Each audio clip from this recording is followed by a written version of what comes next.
And parents. ఈరోజు sir చెప్పారు ఎట్లా వాళ్ళ జీవనాన్ని స్టూడెంట్స్ యూనియన్స్ నుంచి వాళ్ళు అనేక విషయాలను తీసుకొని ఆ విధంగా సక్సెస్ కావడం అనేటువంటిది జరిగింది. చూడండి, ఈరోజు చరిత్ర అనేటువంటిది చదవకపోతే పిల్లల్లో ధైర్య సాహసాలు ఉండవు.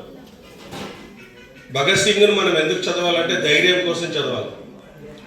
ఆ రోజు మన దేశ స్వాతంత్రం కోసం వాళ్ళు చదువును వదిలేశారు, ఆస్తులను వదిలేసినారు,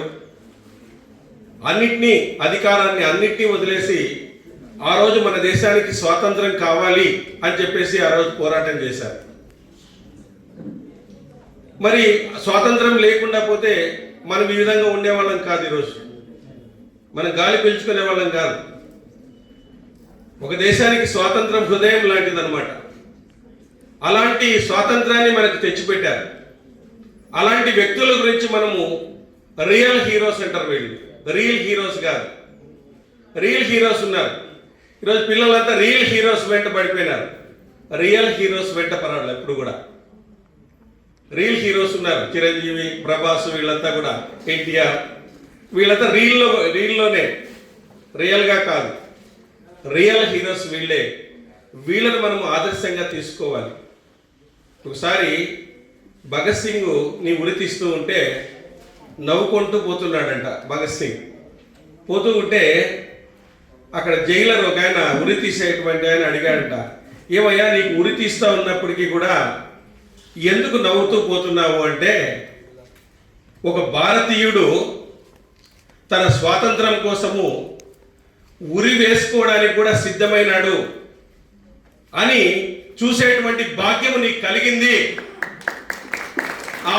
ఆ దృశ్యాన్ని నువ్వు చూడు ఇప్పుడు అని చెప్పేసి నవ్వుకుంటూ వెళ్ళాడంట. అదేవిధంగా భగత్ సింగ్ తల్లి ఏడుస్తా ఉందంట. జైలర్ పోయి ఆయనమే అడిగినట్టు, ఎందుకు ఏడుస్తున్నావమ్మా అంటే, ఇలాంటి భగత్ సింగ్లు నలుగురు ఎందుకు పుట్టలేదు అని ఏడుస్తున్నాను అని చెప్పేసి. ఇలాంటి భగత్ సింగ్లు నలుగురు పుట్టింటే నలుగురు దేశానికి ఇచ్చేవాడిని కదా అని చెప్పేసి ఏడుస్తా ఉన్నాను అని చెప్పిందంట. చూడండి, ఆ మాతృమూర్తి ఇలాంటి గొప్ప గొప్ప ధైర్య సాహసాలు కలిగినటువంటి వాళ్ళు ఈరోజు చరిత్రలో నిలిచిపోయినారు. వాళ్ళని తెలుసుకుంటే ఈరోజు చూడండి, చిన్న పిల్లలు ఆత్మహత్యలు చేసుకుంటున్నారు. సెల్ ఫోన్ లేదని అక్కను చంపిన తమ్ముడు, సెల్ ఫోన్ కొని లేదని తల్లిని చంపినటువంటి కొడుకు, ఇవన్నీ ఈరోజు వస్తున్నాయి. చూడండి, చిన్న దానిల కోసము ఈరోజు ఆత్మహత్యలు చేసుకుంటున్నారు చిన్నపిల్లలు. చూడండి, దేశం కోసమే వాళ్ళు త్యాగం చేశారు. వాళ్ళ త్యాగం మీద మన త్యాగం ఎంత చెప్పండి. కాబట్టి అట్లాంటి త్యాగధనులుగా మనం కావాలా. త్యాగేనైక అమృతత్వ మానసుహు అంటారు. త్యాగము చేయడమే గొప్పది. వాళ్ళందరూ కూడా త్యాగం చేశారు. వాళ్ళ యూత్ని త్యాగం చేశారు, అధికారాన్ని త్యాగం చేశారు, డబ్బుని త్యాగం చేశారు, చదువుని త్యాగం చేశారు. ఇట్లాంటి గొప్ప భారతదేశాన్ని నిర్మించినారు.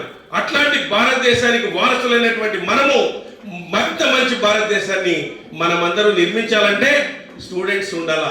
ఆ స్టూడెంట్స్ ఈ చరిత్రను తెలుసుకుని వాళ్ళు గొప్ప వ్యక్తులుగా అయిపోయి మన దేశాన్ని సమున్నత స్థాయిలో నిలబెట్టడానికి వాళ్ళందరూ కృషి చేయాలా.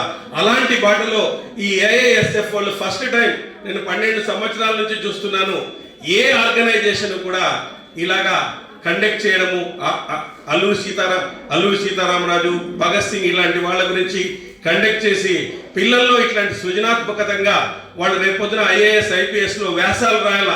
దానికంతా ఇది ఉపయోగపడుతుంది. గ్రూప్ 1 గ్రూప్ 2లో వ్యాసాలు రాయాలి. వాళ్ళు ఇట్లా రాస్తూ ఉంటే వాళ్ళలో డెవలప్మెంట్ అనేటువంటిది ఉంటుంది. చదువుతో పాటు ఇలాంటివన్నీ కూడా, ఇలాంటి మంచి కార్యక్రమాలను ఎంకరేజ్ చేస్తున్నటువంటి ఏఐఎస్ఎఫ్ నాయకులకు మనస్ఫూర్తిగా అభినందనలు తెలియజేస్తూ ఫ్యూచర్లో